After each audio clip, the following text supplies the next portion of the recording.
At ito na ang panahon at pagkakataon para magpalamon ako na parang hamon. At hahalikan ko ngayon ang mga baka mong balbon. Para lang yung maging kampon. Titus, ang kampon ni Zenon. Hay, sarap man nun. Yo, alam nyo ang totoo. Kaya ako nakipag-participate dahil na-motivate kapag kay Zenon nakipag-communicate. Para kayo na-educate, na-meditate at buong brain cells mo nagsisirculate at nakatag skills mo ay kanyang na-activate. Wow, ganyan siya kagaling. Kahit yung mga sintu-sintu na praning, nagpapaypay ng pailing, kanyang napapaagaling. Di ba aling? Palakpakan natin si Zenon na magaling. At tol, alam mo, sa sobrang kagwapuhan mo, nalalaglag ang mga panty ng mga babae sa'yo. Kapag dumadaan ka sa sinampay, pati sa nakasampay na panty, nahuhulog sa'yo. Ganyan siya kagwapo. Samantaan ako, kahit malupit malamit, sobra ko pa rin pangit. Pero siya, gwapo pa rin kahit pagsuot ng mahigpit na maliit na punit-punit na damit. At si Zenon, hindi siya bulero, hindi kimikero, hindi basagulero, hindi babaero. Dahil si Zenon, matinong tao, hindi manluloko at lagi nagsasabi ng totoo. Dahil pag si Zenon umibig, wagas, walang kupas, parang lesos na alas na hindi kumukupas. At ang babae, hindi niya ginagawang pampalipas oras. Ako sa buhay, masyado lang trying hard. Eh si Zenon, lahat sa kanya madali at easy lang ang hard. At humahakot niya ng Academy Award. Ahem, ahem. At di lang yun, memories niya ang language ng buong bansa. Kaya naka-invento na rin siya ng sariling wika. Gusto niyo bang barinig yung wikang Zenon? Okay, ito yung saktong sinabi Zenon. Yo, Lia, ang adnag-adnag galata. Lia, ang ganda-ganda mo talaga. Samda nagmaakpayaktar na Lia. Mas maganda ka pa ay dar na Lia. Lia, umlaluugang apa, sikyom lama sila porna. Lia, mula ulo hanggang paa, kutis mo'y malapor sila na. Lia, huwag ka nagkaksak dahil kinaghamal, tot sugok no osay sa makal.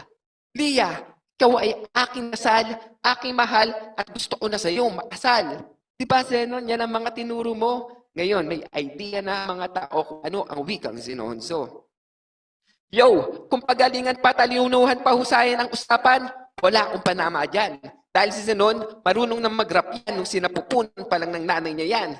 At yung balakubak ni Zenon, ang secret ingredient ng aristocrat. Pwede ihalo sa labat sapagkat nakakapagaling ng taong may lagnat at mukhang besaklat. At tol, kung meron ang problema, pwede mo akong maging gwardya, tagalaban ng labada at tagaparada ng 15 kotse mong Mitsubishi Strada. Time! Okay, time. Tall Spade, ready ka na unang bana, Tall Spade. Ayun, pakinggan natin unang bana para kay Tall Spade. Bolero Rap Battle Round. Rinig ba ako? Rinig. Clear, Tol. Yo! Kamusta paring Tidus? Anong akala mo pagbibigyan kita? Ngayon, syempre, ikaw ba naman ang pinaka-pogi sa Raptation? Balita ko, hiwalay na daw kayo ng shota mong si Diwata Pares. Pinagpalit mo sa Miss Universe na si Maria ang negosyo pritong kalamares. Dahil sa tigas ng katawan mo, sa'yo hinulma ang robot na si Voltes 5. Simula nang umalis ka na, disband ang grupo ng Hash 5. Sa sobrang insecure sa'yo, nagparito ko si Marlo naging Sanderford. Sa itsura mo na yan, ikaw ang gagawing bagong skinny gourd. Nung long hair ka pa, ikaw ang Jerry Crabal ng Wising. Ngayong short hair ka na, ikaw na yung apo ni Tinding. Tanggol. Oo, si Tanggol ng Batang Quiapo. Kaya mong i-jogging ang Pangasinan to Manila nang hindi man lang hinahapo. Sa Guinness, may record ka. Ikaw ang pinakamagaling manghipo. Kung si Jordan nakadila, ikaw naman titi nilalabas. Yung mga babae nag-uunahan, isubo yan sa loob ng bus. Kapag ang jeep hindi umuusad, tinutulak mo lang gamit burat. Sa palad mo, nakasalalay sapagkat kilala ng lahat kahit naka-overall jacket ng tanghaling tapat. Wow! Yang burat mo ang ginawang hulmahan pambutas ng Mr. Donut. Ang kulangot mo ang pampalasa sa candy na nogat. Sa sobrang kinis ng balat mo, hindi ka tinutubuan kahit bulbol. Ikaw ang pinakasagradong lalaki dahil hindi mo ginawa ang magjakol. Hindi nga tol, walang silbi. Ang katagang time is gold kung walang watching bold. Ang salsal video mo ang pinakasold. Tidus never getting old. Sa kalibugan ng mga tao, ikaw ang nagpapasolve. Ang burnik mo sa puwet, ang dahilan kaya na-discover ang Novo Hair, pampatubo ng buhok. Yan laway mo sa umaga ang tinuturok sa kilikili, pampatanggal ng putok. Tae mo ang pinalit sa tae ng alamid bilang kape. Hindi na nagdukit si Andrea Brillantes, andiyan ka na kasi. Ang mukha mo paring Tidus, ang bagong logo ng St. Peter. Sa pangalan mo na uso ang katagang one like one prayer. Madaming na-inspire na mabuhay dahil nakaligtas ka sa stage 8 lung cancer. Chikinini mo ang bukod tanging gamot sa mga nanay na may malaking goiter. Kahit mang-rape ka pa, ikaw pa yung pinipikot. Dahil sa'yo batas na sa Pilipinas, lahat ng lalaki dapat supot.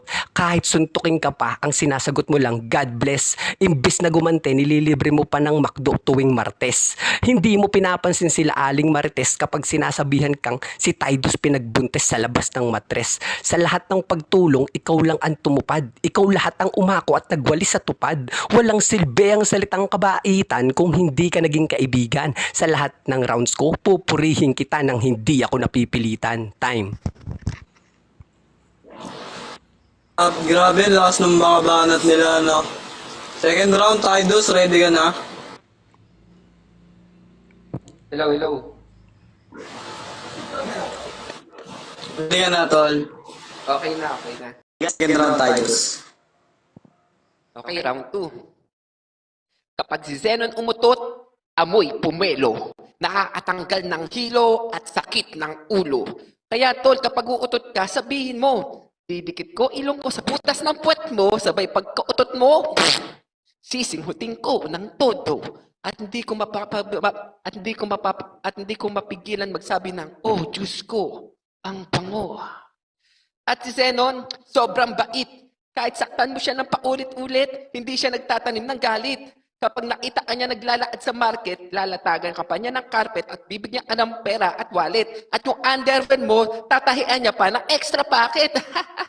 Kaya ikaw, ang idolo ko, idolo dito ng mga tao, ultimo maligno, iniidolo to. Kaya kahit umihik sa bahay ng maligno, hindi ka mamamaligno dahil ang maligno marunong sa iyong rumispeto. At siya ay madaha sa maangas at matikas sa balagtas. Pag naalaban to, para ka nagtampo sa bigas. Bilib din ako sa iyo. Dahil lahat ng tao, kaya mo mabago. Pag hinawakan mo ang bobo, nagiging matalino. Pag hinawakan mo ang taong masigarilyo, mawala ang bobo. Pag hinawakan mo ang engkanto, nagiging kawangs mo. At siya ang huwaran na dapat tularan. Dahil siya ang pangkahubuhayan at siya ang huwaran at dapat tularan. Dahil sa pangkabuhayan niyang suman at gulaman, siya yumaman. At siya nakapagpatayo ng bagoongan at sibuyasan. Ikaw rin ang pinakamapagkakatiwalaan na kaibigan. Kahalimbawaan ka ng kabaitan at kabutihan, kaya bobong tao lang ang gagawa sa iyo ng kalokohan. Si Zenon din ay isang extraordinary. Meron siyang ability na empathy at telepathy, madali niyang sirain ang inyong mentality at mataas ang kanyang durability, ang buhay niya ay infinity at siya ay immortality, kaya walang silbi ang kahit anong pag-atake. Time.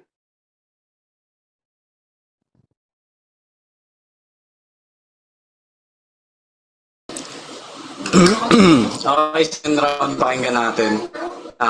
Bolero rap battle. Ready ka na, tol, Drax? Sige. Pakinggan natin, pangalawang banat, oh. Round 2. Talo ang Zenon mode sa Tidus na naka-ultra instinct. Panis ang multi ko sa multi mo kahit same tayo ng technique. Dahil matik nakulintik sa pagsulat mo ng titik. Tingin mo lang sa akin basic ang husay mo sa tactic. Ikay gansa, ako'y itik. Master ako, ikaw mythic. Kaya bukas ako na mismo ang iyong sidekick. Napamulti na ako, syempre tinuro mo. Kaya salamat sa estilo. Isa ako sa naging pinakamagaling dito kahit hindi man ako paborito. Gusto ko ipaintindi sa mga tao kung gaano ka kahenyo. Ipapasok sa kanilang sentido na ikaw ang bagong meta sa wishing up na to. At proud ako, isa ka sa matalik na kaibigan ko. Kaya pare, I love you.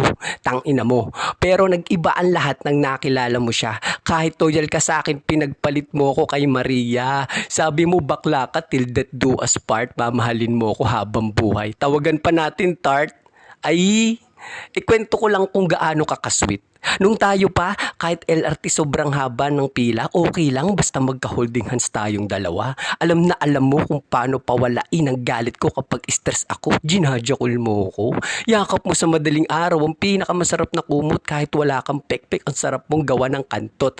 Ni minsan hindi ko naisip at pagpalit sa babae. Sobrang galing mo kasi nagagawa mo. Lahat ng parte. Ni minsan hindi ka nag-inarte. Kaya kahit parehas tayong lalaki, pinakita ko sa'yo na ikaw ang pinakamaganda at sexy na binabae.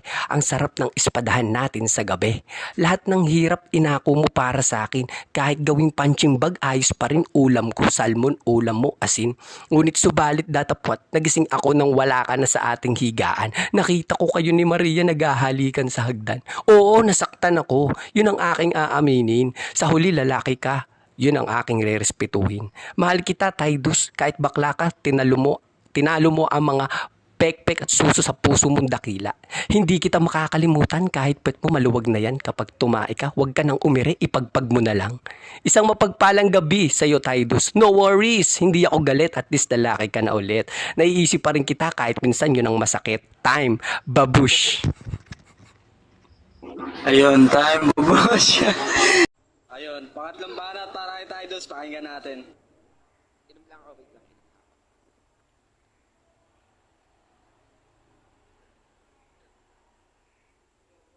Yo.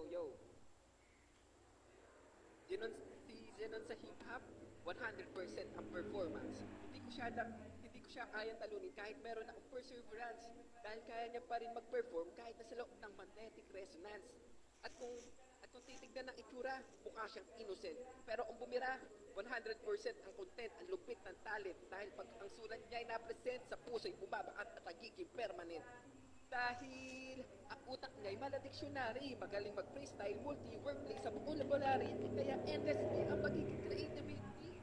At ako ay nagpapasalamat dahil tayo ay nagkatapat. At natinoan na ang pagsisiwalat para ikaw ay iangat. Wala siyang katapat kahit ang apat na magkaasabwat, hindi pa rin sapat at wala silang binatpat. At yung mga nadyo-jorbed niya, puro si modela at artista. At huli niyang tinira, sobrang ganda. Yung pasimula pa lang magregla. Itong si Zenon, malakas ang depensa-opensa pagdating sa letra. Kaya pag may laban sa para, nagkakapustahan ng mga mafia at nawawala ang traffic sa Metro Manila. At si Zenon, malakas ang prediction, may premonition at nakikita ang vision. Sa totoo lang, siya ang creator ng Final Destination. At utol Zenon, matagal ko nang inantay na ikay makahanay dahil sa iyong husay na taglay. Handa akong mamatay na makulay, rektang hukay, mapagbigay lang ako sa iyong tunay na pugay. Kaya tol, bagay lang sa iyong gawan ng Zenon statue. At pag meron sa iyong gumegyu, lahat ng buzzers mo bibigyan ko ng pack you. At yan ang aking kaibigan, nalubhasa sa talastasan, ang tugmain niya parang karang, at tugmaan niya ay parang karagatan na umaalon na walang katapusan. Time. Ayun, time. Ay, welcome pala kay Sir Lex Luthor. Ng DC Comics. Shoutout po sa inyo. Ayun, pangatlong banat, ready ka na, Tol Drax. Sige, tol, ready na. Ayun, pangatlong banat, pakinggan natin, Bolero Rap Battle. Round 3. Yo! Maraming salamat tol sa pagsalba sa Rap Nation. Bukas sisante na bilang co-owner si Pokemon.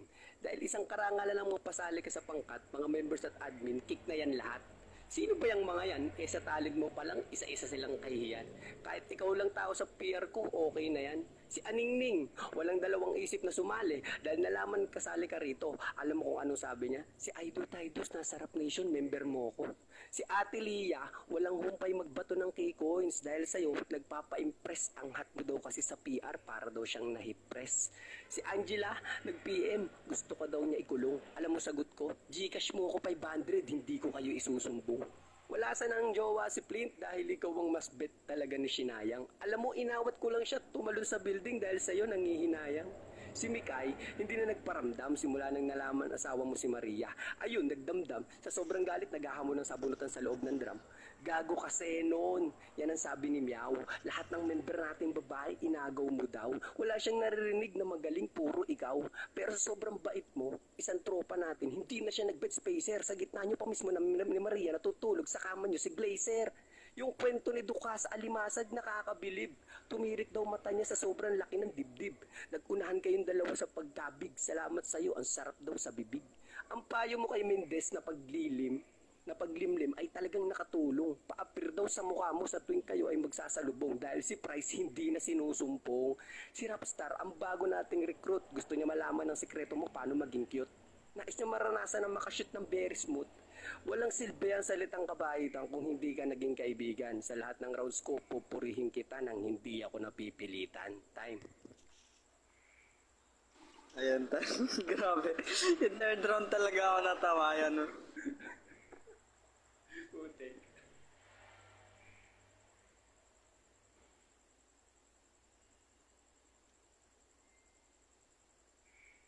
Ayun. Guys, narinig natin yung tagatlambahan na tong dalawang bolero natin. Thank you Quiz Drax sa pag-spit nung kay Tolsenon dahil lag na lag to si Tolsenon eh. Oh, isakto nga, nag-chat na si Mahal.